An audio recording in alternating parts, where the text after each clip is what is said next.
I'm going to show you how to configure OSPF with Ansible. The first task that I'm going to execute is a test. This test is just validating that there's routes in the routing table. Test fails. Then I'm going to run a show command. This command is going to show the current configuration for OSPF. OSPF is not configured. Now we're going to configure our task that's going to configure OSPF. All right, configuration applied. We're going to display that configuration now. Here's the OSPF configuration. And for the next command, we're going to run a show that's going to show us the neighbor state of OSPF. So you can see here, it's currently at a two-way state. So the routers are currently trying to establish a full session. We're going to continue to run the show command until they are at a full state. And then we're going to re-execute our test to validate the routes in the routing table. This can take roughly 20 seconds or so. All right, we should be there now. All right, we're at a full state. We're going to re-execute our test. And the test passes. So I can see that this route is in this router and this route is in this router. We're going to run a show command to see the routes in the routing table to validate the results of our test, make sure that it is passing correctly. Router 1 has an OSPF route for this one, and router 2 has an OSPF route for this route. If you want to learn how to do this, I'm going to show you how to do it right now.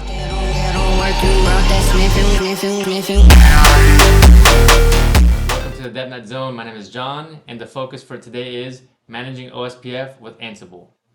I'm going to show you how to configure OSPF, display OSPF configuration, and be able to run a task to test for routes injected by OSPF. The blueprint for this video is the Cisco CCNP automation track, and we're going to be focused on this first part where we're going to manage configurations, OSPF configurations with Ansible. If you want to reference the Ansible documentation for the modules that I'm going to be using, you can come here to this Ansible community documentation and reference the OSPF interfaces module and OSPF version 2 module. This is the lab that I'm going to be executing all of my code against. Here we have two routers. These are the ones running OSPF. These are the interfaces configured for both of these routers, all in area 0. And the goal is to share the subnets on Ethernet 2, which are going down to these switches. So when these OSPF routers become neighbors, the goal is to share Ethernet 2 subnets. This is the folder structure for all of my Ansible code. This is the same Ansible framework I've been using for the entire series of the Ansible videos.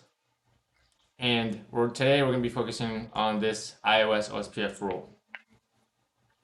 So looking at the iOS OSPF role, this is the role. We're going to be targeting that router group that I talked about earlier, and we're going to be targeting the iOS OSPF role.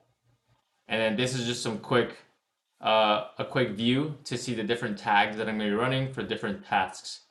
So let's go to that role. So the iOS OSPF role, we have 3 directories, one for files whenever we render our Jinja templates, the one where we stage all of our tasks, and then here's our Jinja templates. So starting with our main.yaml where we import all of our tasks. Starting from the top, we're going to configure OSPF. This one is the one I'm going to be using all of the Ansible modules, the interfaces module, OSPF module. This one I'm going to configure OSPF using Jinja templates. This is where I stage all of my show commands, where I display configuration, show routing table, or show neighbor state. This is where I stage all of my tests. This is where I delete OSPF configuration, and then this is where I'm able to render my Jinja templates. Going to that first one, we're going to look at this OSPF configuration. So I'm going to be using 2 different modules for configuring OSPF. I'm going to be using the OSPF to set the global OSPF process ID, and then I'm going to be sharing those networks via interface configuration. So I'm going to be implementing the OSPF configuration directly on the interface. And then the second option of configuring this is instead of applying the OSPF configuration to the interfaces, I'm going to be executing network statements to share those routes. Okay, so reading this from top to bottom, this first task, all it's doing is setting the process ID, router ID, and then that's it. It just essentially starts the OSPF process. And this second task using the OSPF interfaces module is going to iterate. So you see down here I have a loop, and let's actually bring up the YAML files so we can reference those variables. Okay, so looking at router 1, we have this first one, OSPF. So here we're iterating a loop with OSPF key up here, and then we're going into the interface. So item.name. So it's going to execute the interface command, enter that interface.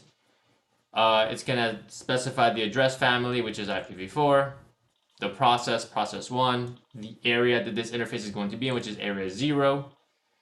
And then there's different parameters that this module gives you options for. Adjacency, do you want BFD? Do you want to set the cost?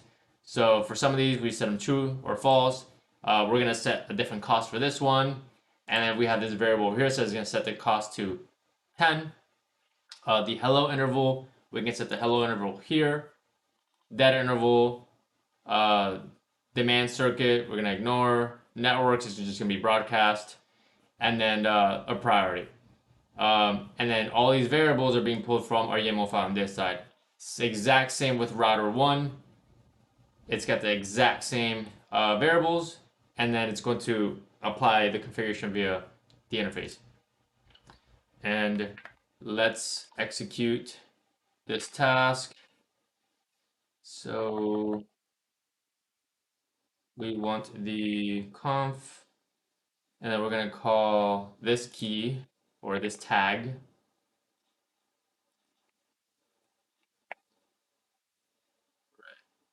Now this task is going to execute. Okay. Now it's applying the configuration to the interfaces, and that's done. So now we're going to run a show, because we want to be able to see the configuration on these interfaces. Show OSPF. All right. As you can see here, here's all the configuration on each of those interfaces. Let's actually bring up our show file. And actually we can run a show command for those interfaces as well. So if we do show int, it'll display the configuration just on those interfaces. Here we go. So I have Ethernet 1. This is the configuration applied by that task. And same thing for Ethernet 2. So this is router 2. And this is router 1. As you can see. All right, so now let's look at our neighbor adjacency. So show. This is going to show us our neighbor state. It's full. We have another command where we can look at the routing table. So we have the show route, and you can see there's an OSPF injected route in here. So router 1, as we all know, has the 192.168.10. We can validate that here. 10, this is router 1. And you can see that router 1 has 20.0, which is the subnet configured on router 2. Router 2 here. Okay. And we have a full state established. We can execute the test that we have. Test. Our test passes. This test is essentially saying, hey, for router 1, is this route present? And then we get a pass. And for router 2, is this route present? And you get a pass saying, hey, this is present in the routing table. let's look at here. So this is the show commands that I'm running. So I have about 4 different show commands that I'm executing. So if we read this top down, this one is doing a loop across the OSPF key, which is this one. This one's specifically created for the interfaces. So see here, there's 2 iterations, and you have Ethernet 1 and Ethernet 2. So when this is looping through OSPF, it's running a show run interface, Ethernet 1, Ethernet 2. And that's what you saw displayed in the terminal. And then this command is just passing the output variable here, and then passing that result and getting the std out lines and displaying just the configuration we want to see and nothing else. This second command is just running show run and then just the OSPF section of the show running config, and then passing it to this output variable and just getting the configuration. So this one's just pulling anything that has to do with OSPF configuration and printing it out to the terminal. Here is the route command. So if we run show underscore route, it literally just runs show IP route command, and it displays the routes in the routing table out to the terminal. And for the last one, we're running the show underscore NEI tag, which runs show IP OSPF neighbor, and then we're able to validate the neighbor states of our OSPF configuration. For the test, just one test. So in each of these routers, because we're testing for different routes, we actually created a variable. So this is route test, and then we have one entry. Obviously, you could have more entries if you're testing for multiple routes. Here we're just testing for one. We're saying, hey, I want to see if this route is in, obviously, router 1. And if we look at router 2, we're pointing out to this dot 10. So router 1 wants to see dot 20, router 2 wants to see dot 10 in its routing table. And then what we're doing that here is we run the show IP route, pass it to the output variable, pass it down to the second task, and this second task, the way we're passing it to an assert parameter. We're saying we're looping through route test in our YAML file, so loop route test, and then saying item.route.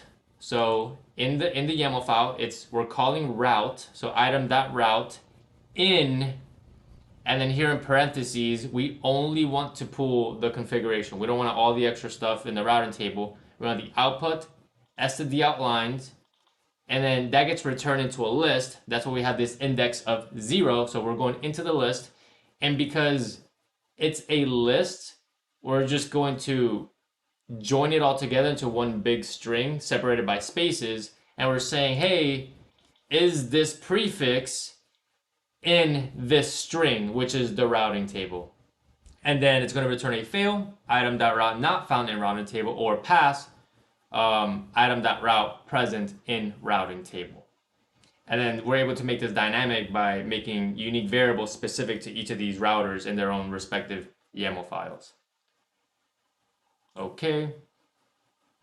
So what we're going to do now is we're going to clean up the configuration for the interfaces, and we're going to move forward to the global configuration. So we're going to do a default underscore D. And if any of you watched the previous video, you know that this video clears out the interface configuration. So interface. So essentially we're running a default interface command for all of our interfaces, because we're trying to remove the interfaces from the OSPF configuration from there. But this is going to wipe everything out. I'm essentially just trying to reset these interfaces. And then I'm going to reconfigure them with my Jinja template. I definitely don't recommend doing this in a production environment, because this is a lab. I'm able to just quickly reset the interfaces. And then let's run a shell command to make sure that OSPF is not. Let's do show OSPF int. and we should not see any OSPF configuration. Beautiful. So here's both of our routers. We just have just the IP addresses configured, no OSPF. And then if we do just OSPF, so pulling any OSPF configuration, the global configuration is still here. We are going to remove that as well. And we have one here. So we have, and let me show you this task of what I'm using to delete it. So just one task. I'm using the OSPF v2 module. I'm calling just the process ID, and we're saying state deleted. And we're passing OSPF process as our variable. We're going to pass that using the terminal command. So we're going to use tac-e. We're saying, hey, we want our variable to be this guy, and we're removing OSPF process 1. As you see here, router OSPF 1. So we're going to delete OSPF process 1. Executing the task. We're going to rerun our show, and we shouldn't see any OSPF configuration. Beautiful. We're back to square one. Let's go back to our configure page. Let's make this smaller. All right, and down to the second part. So now we're just using the OSPF version 2 module, and these are the parameters we're calling. I did make a separate section for this one called OSPF global for both of the routers to differentiate what the variables would look like on the interfaces versus at the global configuration level. So here we're going to loop OSPF global and processes, and so we're grabbing processes because essentially I can create more than one process. I can technically make a second entry here with a tag, just like process ID 1, and make it process ID 2, but we're not going to do that. But this is one iteration, right? So you can loop through processes if you have more than one OSPF process. And then in this same iteration, we're also going to grab its sub-element, which is networks, because now we have a second loop. So within this process, we want to share this network and as many networks that you want to share within your OSPF configuration. For us specifically, we have two interfaces, so we have two network statements that we're going to execute. So reading this from the top bottom, you have processes. It calls a process ID. If you notice, it says item.0 and item.1. That's because we have two different loops. So item.0 is this first top one. So that's, you see, we're calling item.0 process ID, which returns process 1. Item.0 router ID. And then for the network statements, we have item.1, which is our second loop here, looping networks, as you see here. And then we're grabbing the network statement and the wildcard bits and the area. So we have network, wildcard bits, area for both of our statements. We're going to execute this with this tag. We're going to do that right now.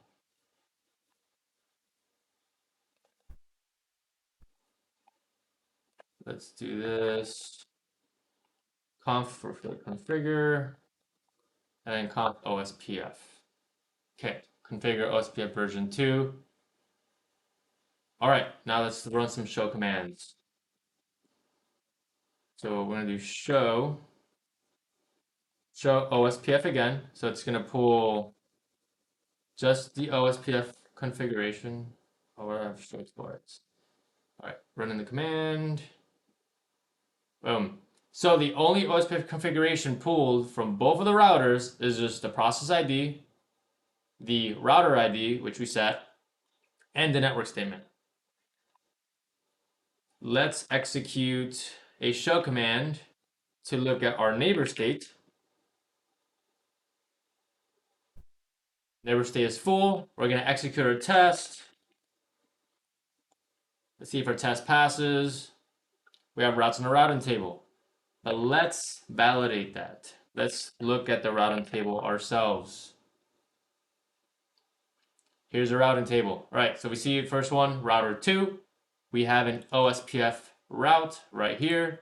Router 1, we have an OSPF route. Beautiful.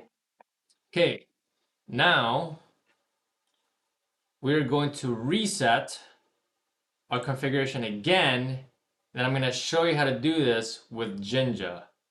So let's go back to our delete command. We're going to delete process 1.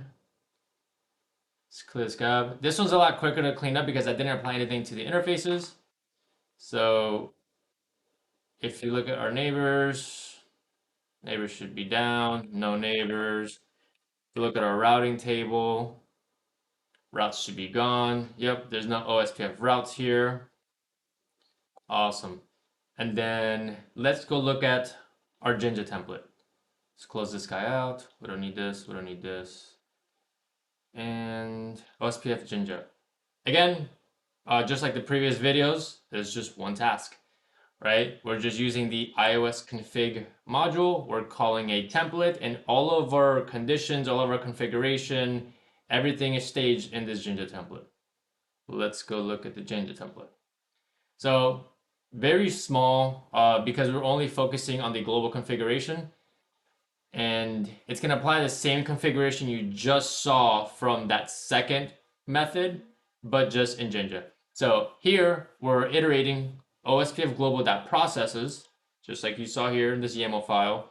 We're calling the router OSPF, and then the process ID, so which is router OSPF 1, router ID, which is a router ID, and then here's that second loop. Like you saw it in the task, but now we're seeing it in Jinja. Now we're saying for net in item.networks, right? And now we have iterations of network statements. So network.network, wildcard bits, and area. We have a task here that's going to render that Jinja template so we can look at the raw configuration of that Jinja template. So we're going to execute that right now. We're going to render. We should see a config in the files directory. So let's look at router 1. Here's a configuration for router 1. And then here's a configuration for router 2.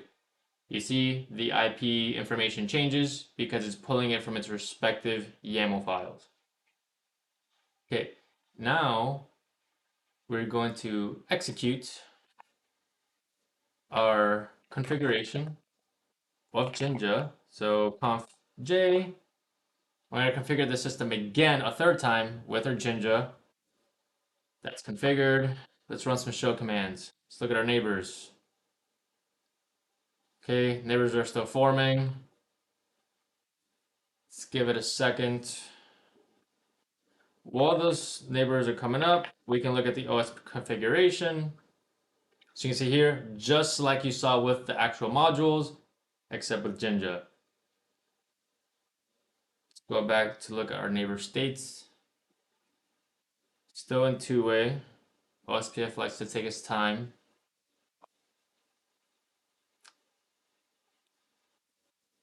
Takes roughly like 20 seconds for these to come up. But every time I see X start, it quickly goes into full. We're at full. Before we even run another show command, we're running our test, seeing if the routes are in the routing table.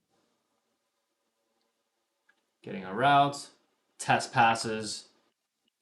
We can run our show, but we know that this passed. But let's look at our route. Here's the routing table. Here's OSPF entries. And that's it. And that wraps it up. If you like what you saw, make sure to like the video and stay tuned for videos coming in the future.